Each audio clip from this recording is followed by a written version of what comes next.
So this is the first time we spoke, really, since the Olympics. So 6 months on. What's 6 months? What's the abiding memory you've got now from the Olympics? Because I imagine all those memories have settled. Yeah. And now, 6 months later, what's the big thing that you remember from the whole experience?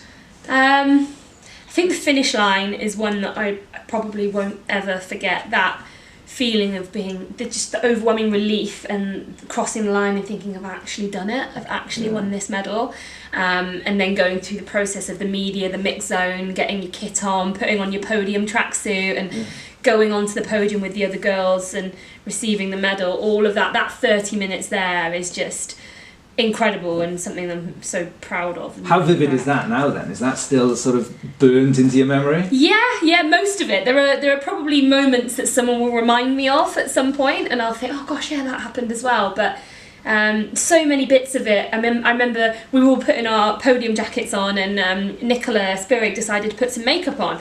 And I was like, oh, that's a good idea. Yeah, I want these pictures to last forever, you know. And Gwen turning around and being like, I don't even own any makeup. God, is there anything you're not good at? And then when we were waiting, absolutely at the moment, just before we went to go and get our medals, we were stood in line and I hear someone calling my name and I look up in the stand and it's my dad. And he's managed to somehow break in to the area that's only meant for photographers and is leaning over the edge with his little camera taking pictures of me. And apparently I found out later that my mum, my brother, my sister-in-law, who were also there, tried to get in after him and got sort of chaperoned out, and somehow my dad managed to wank the man with the camera, probably. Man with the camera, yeah. Well, it was a little camera, you know. It's nothing proper, but it's typical of my dad that he managed to get in there. You talk about crossing the finish line. You mentioned Non there quite a bit. You've famously said that the first thing you said was sorry to Non afterwards. I mean, 6 months on, has she forgiven you now? Well, I hope so. No, I would say forgiveness is the wrong word. I think both of us, we desperately wanted medals, but we wanted medals for each other as much as we probably wanted them for ourselves. And as much as she would have been heartbroken, and I know she was heartbroken not to have a medal, she was genuinely delighted that I had one, and that is the friendship that we have. And our friendship, I don't think, has ever changed and hasn't changed since the Olympics, and we're still the same as we were. And we came back from the Olympics and we arrived home and the first thing is, right, let's put the kettle on, and it's just very normal and always has been very natural and normal between us. So even though I've made the move and I've moved away, she's still so important in my life. And actually leaving Leeds, the moment I had to say goodbye to Non, there was just floods of tears everywhere. It was like a car crash scene. It was a nightmare. But yeah, she's still so important in my life, and I hope she's forgiven me, but I like to think she didn't have to. It's interesting, all these memories that after you've crossed the line of everything. Do you remember the race much? Well, I mean, there must have been a moment where you kicked and you realised Non wasn't with you.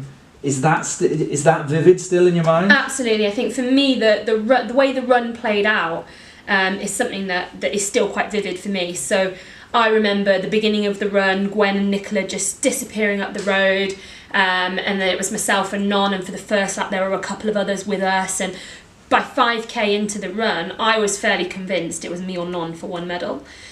Which was a horrible kind of realisation, but you have to just take it as this is the race. This is the race right now. It's for the bronze medal. You've got to dissociate from the fact that it's Non. And at that point, my biggest strength is knowing Non. So I know Non, and I know what she's brilliant at, and I know what I'm maybe better than her at. And by the time it came down closer and closer to the finish line, I felt that if it came to a sprint, maybe I'd have the edge. And the biggest thing for me was I didn't know when to go. I didn't know when to kick. And in the end I just waited until I took my first step onto that blue carpet, and I just went, and I don't think I've ever ran as hard, and I desperately wanted to look back, but I just didn't want to risk doing that. You must have done so many interval sessions with her though. Are you always just ahead of her in the sprint? No, I think we don't do that much of the actual sprinting, and especially in the build up to the Olympics our run training was very similar, but the actual sessions we did were separated.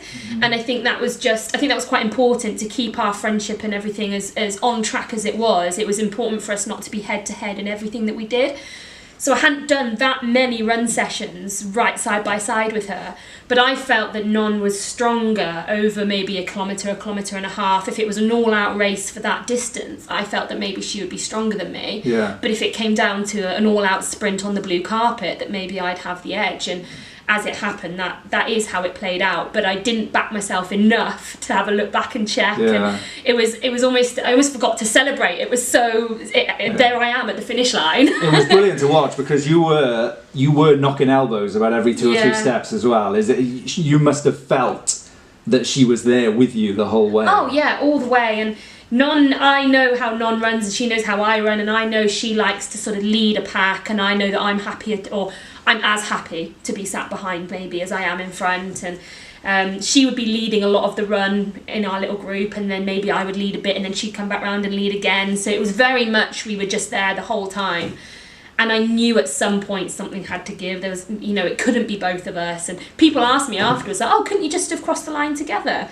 And I said, well, no, they won't let you do that. There's only one medal, you know. It's like, didn't you watch London where they split them by 0.002 of a second? There was always going to have to be one.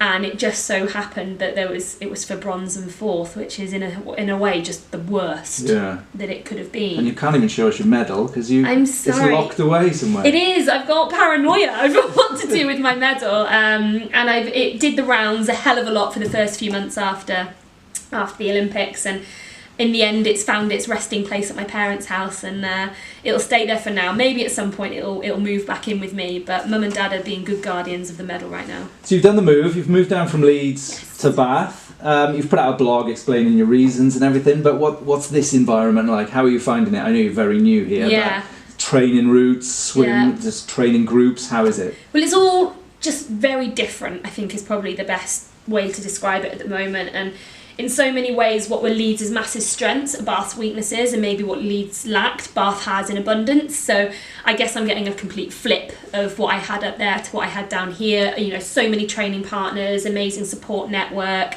an established triathlon centre, all of that up in Leeds, you don't really have down here. So we're sort of building something, or attempting to build something from pretty low level, pretty base level, few athletes around.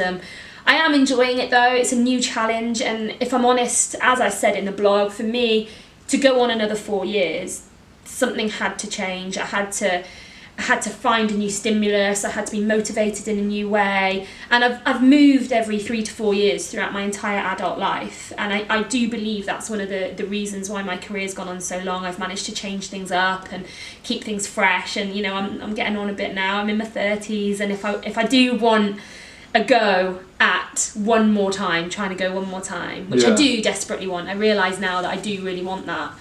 Then I had to try something different, and so that's what Bath's been all about. So what's Bath? You said is a flip. Bath has got strengths against Leeds. What's Bath's strength then? What's the best thing? For me, the biggest thing here is that we're building a setup around me, which is an incredibly selfish thing to say.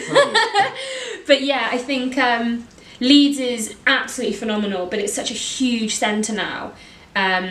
You almost have to toe the line in certain ways. You can't have everything about you, and it can't be necessarily ideal for you at all times. Whereas we've come here and we've literally just made what we want. So I'm not a morning person, so all my sessions are in the afternoon. Yeah. I don't swim now I have one morning at 7:30, all the rest is later in the day. So we've shuffled things round to suit me. The training partners I have here will be absolutely who I want, when I want, It's a really selfish way to be, but so many of the top sports people are, and that's probably the biggest strength that this place has. I'd also say that there's everything in terms of triathlon centres is based from sort of Loughborough up.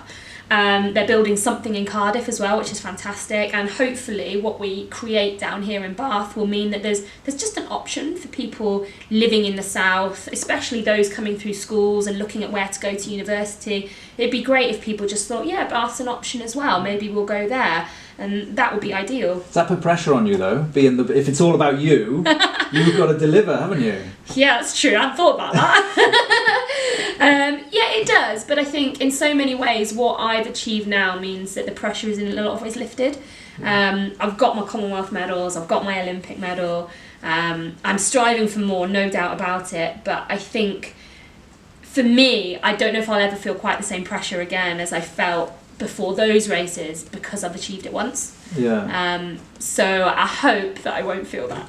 But you've hinted there, looking at the long-term future, you said you want another go. You're going straight back into a 4-year Olympic cycle then, are you? Yeah, I think so. So 2020 is a go. 2020 is a go, and I think if you asked me after 2012, I would have thought, oh, yeah, maybe I've got one more in me, like Olympic cycle. Maybe I can get to 2016. And then I got to Commonwealth Games in the intermediate in 2014. And I thought, God, am I going to make it to 2016? And maybe I've got 2 more years to round it out at another Commonwealths in Gold Coast. And then last year, as we built up to the Olympics, there were times where I thought, God, I've just got to get through this year. I'm never going to ride my bike after the Olympics. Yeah. And it's strange how you use little goals and things get to you at different times of the cycle. But once I got through Rio and all the fanfare and excitement died down a bit, I had to really think about what was next. What did I want to do next? Was I satisfied? Was I ready to give up? Was I, what did I want to do next? And I think I just looked at it and went, if you didn't give it one more go, you'd regret it. And that's not to belittle my bronze medal in any way, because I adore my medal. And I'm so proud that I did that. But I still think there's a little bit more in there. I don't think we've quite yet reached the real ceiling of where I can go. Mm-hmm. And one of the big things about that for me is that in Rio, I don't feel like I got to show my best self on that day. I had a little bit of illness going into it and definitely felt that inhibited my performance a little bit. But the shape I was in the build-up there, the preparation we did was just perfection.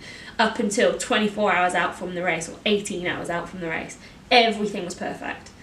And I almost want one more go to show that, to put my absolute everything in on one day and be like, that's my masterpiece right there. That's what I trained for my entire life. And that's still in you. And I believe that's still in me, and I want to do it at a major games.